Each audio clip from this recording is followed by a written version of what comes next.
안녕하세요. Critic t.s.m입니다 and welcome back to 한국어 먹이빌리에요, Korean Thursdays. Before we get into this week's Korean Thursdays preparation for Korea video, I just want to let you guys know that this is going to be a little bit of change to resolution. So if you notice lower quality in terms of the video, I'm going to be doing from now on for my sit down indoor just talking videos, just doing 720 pixels at 24 to 30 frames per second. It depends on the lighting, so the lighting automatically shrinks from 30 to the frames per second. It automatically shrinks from 30 to 24 if I'm in a low light situation, so it'll probably shrink down to that right now. And as for my vlogging videos, I'll be doing 4,000. I'll continue to do my 4,000 pixels at 24 frames per second. I may do it higher depending. It's nice that this phone can change the resolution because I really don't see the need to make 4,000 or 4K videos at 24 frames per second in my house. Now let's get on to this video. It's morning, but it just became dark out of nowhere, so I was forced to turn on the light and this noisy fan, which will carry away my humidity at least. We're going to be talking about expectations and assimilation today, so prepare for that.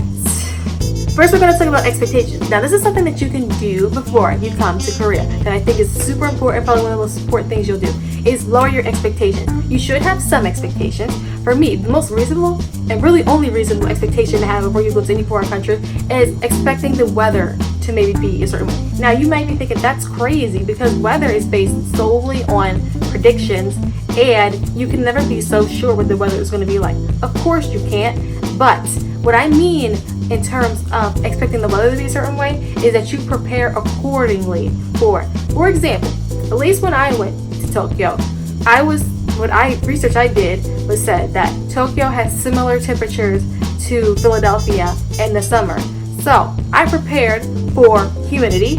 I prepared for the fact that, well, I actually failed to prepare for this, but I'll mention it later. I prepared for the fact that it should be hot, and I prepared for the fact that it'll probably still be humid at night, but cooler. And I was right. Now, I could have been wrong. I also prepared for the fact that it would be cloudy and there would be some rain. And I obviously, again, could be wrong about all of that stuff, but because I prepared for that stuff, when I went outside and stepped into the Tokyo air, it was fine. I didn't really care. It didn't feel any different than Philadelphia. And I'm not saying that I didn't feel like I was in a foreign country, but it just didn't feel any different than what I was used to or what I had experienced back at home, which made it much easier, in my opinion, to deal with the weather because I already knew what to expect for myself. Not only that, in terms of my eczema, what I failed to do was take into account that humidity and dryness are the two things that cause my eczema to come out the most. So I did not bring anything to actually combat that. And then of course I had a nice little eczema attack when I stepped outside one day because the humidity just ate my skin alive. So it is what it is with that. And I think that that is pretty much the only reasonable expectation you can have for any place. I already know what to expect for Seoul weather because people say that it's extreme, it's humid, it's whatnot. But for me, because I know what to expect, it will make it much easier to deal with it. I will tell myself that I'm fine, and maybe it's just a mind game, but it does work for that. In terms of lowering your expectations though, in terms of what you plan to experience, you need to throw all of that out the window right now and don't bring it back anytime soon. Simply because when it comes to expectations regarding experiences, no matter how much research you will never ever know what to expect. Okay, you will never know what will happen to you, and you will never know what won't happen to you. Because life is all about actually experiencing it for yourself, not experience it through somebody else. And when it comes to the Black people experience, we hear a lot of things about hair touching or skin touching or just touching in general, or being told nice body or you look like some superstar you don't even look like. And there are many different facets and things to take into consideration when it comes to the Black person experience. For example, if you're light like me, your experience is automatically going to be different because you just have lighter skin, and I already get mistaken as not being Black, so that doesn't help the situation with regards to that. So that's one thing that you can take into consideration, is that no matter how many Black people videos that I watch regarding Korea, those videos some of the things that will happen to them will be irrelevant to me, and I know they'll be irrelevant. I already know they'll be irrelevant to me.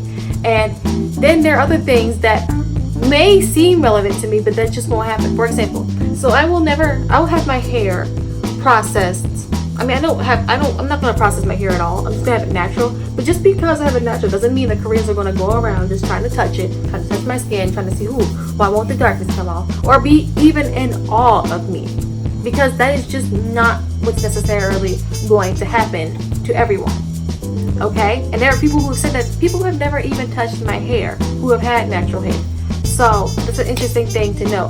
And not only that, if you speak Korean well enough or you know enough Korean, that also drastically changes your experience as a foreigner. So maybe like the plan is to at least I can read and write much better than I can speak, but the plan is to learn how to be able to just easily say, don't touch me or don't touch my hair, because Koreans, they don't like being touched thing.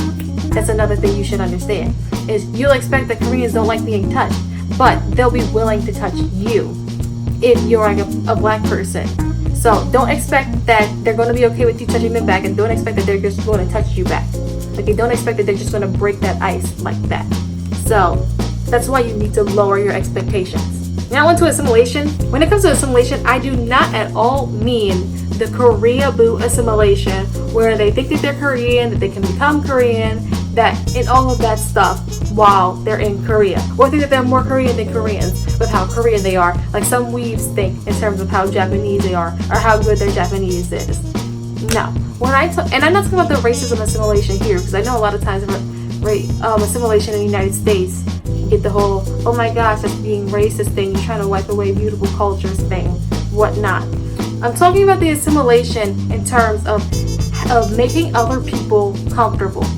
So, obviously it's been said that there are certain things that make Koreans uncomfortable, like the kind of clothes that foreigners are known to wear, or the type of things that foreigners do. For example, the not giving the two hands thing that I always like to mention, because I will be doing a whole gestures video later. That makes people uncomfortable. Or using casual style speech with elderly people when you go buy stuff from them. That makes people uncomfortable.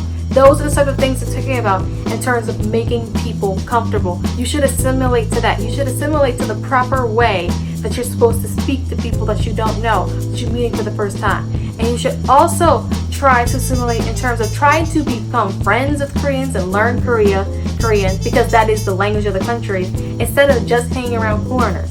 That is the other type of assimilation that I'm talking about. Because if you plan on living and making a life in Korea, you can't expect that you're just going to be hanging around with non-Koreans. So please don't think for a second that that's just going to be a thing that's okay or make other people happy. Okay? And you don't want to be looked down upon in the culture, so don't just go into it with the American mentality that, oh, I'm going to just be me, I'm just going to do myself and whatnot, blah, blah, blah. No. Okay? That barely works here, and even though people want to say that, so I don't know why you would bring it to another country, especially one as homogenous as Korea. So you should try your best to assimilate into the culture as well as you can, and don't sit there and try to say that I'm going to be me. Because it's not about you, especially in a country that is all about collectivism. It is about the collective community. And if you're not going to fit into that, well, sorry, not sorry, but you're just not going to make it in a country like that.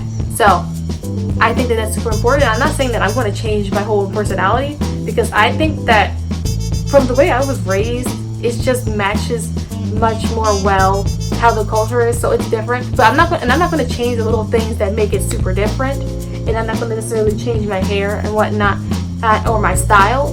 But I do plan on doing things the way Koreans see fit to a degree, so that I don't get looked down upon, and that I can actually make real meaningful relationships instead of just being seen as another foreigner that lives in the country. Now that is all that I've got for you guys today. My voice is very dry right now, and I may or may not be continuing to do videos up here. It just depends, because this is the easiest place that I don't have to use anything to prop up my camera. So I'll probably still be doing videos here. But come back next Tuesday for another Japanese Tuesdays video. The last one I didn't even dare to mention because, yeah, that if you want to go watch it, you can go watch it. That was a mess. And I also, so we'll have just another Korean Thursdays video. So I gotta go work later today, and this video will be out as I'm working. I do like this whole 720p thing simply because I want to save space. Well, I want to, no, not save space. I want to save time in terms of how long it takes my videos to upload. And I don't see 4K at 24 FPS as being necessary for a sit-down video. Because this resolution, if I'm just looking right now at this camera, it's clear enough for me. Okay? So, you'll eventually be seeing my product reviews. I already have them made. I've just not felt like uploading them because they're all 4K at 24 FPS. And I'm not going to remake them. So, yeah, that is a thing right now. So, hopefully you guys have a great day. Annyeonghaseyo, critics. I also always forget, follow me on Instagram, Twitter, and Snapchat. And if you hit the description box down below, that's where you can find those links. Also, hit the like and subscribe bell, please, so that we can help grow the channel and so that you guys can all know when your girl is going to Korea next month, leaving August 21st. Okay? I'll be talking to you guys more about that information probably that Tuesday before I go. Okay? Because I leave on August 31st, which is a Wednesday. So I'll make 2 videos a day. A Japanese Tuesdays video and a Korean Thursdays. Oh, I guess Korean Tuesdays temporarily video. Okay? So, bye for real, critics. I've also noticed that making videos at this resolution actually saves my battery life. So, yeah. Okay, seriously, bye.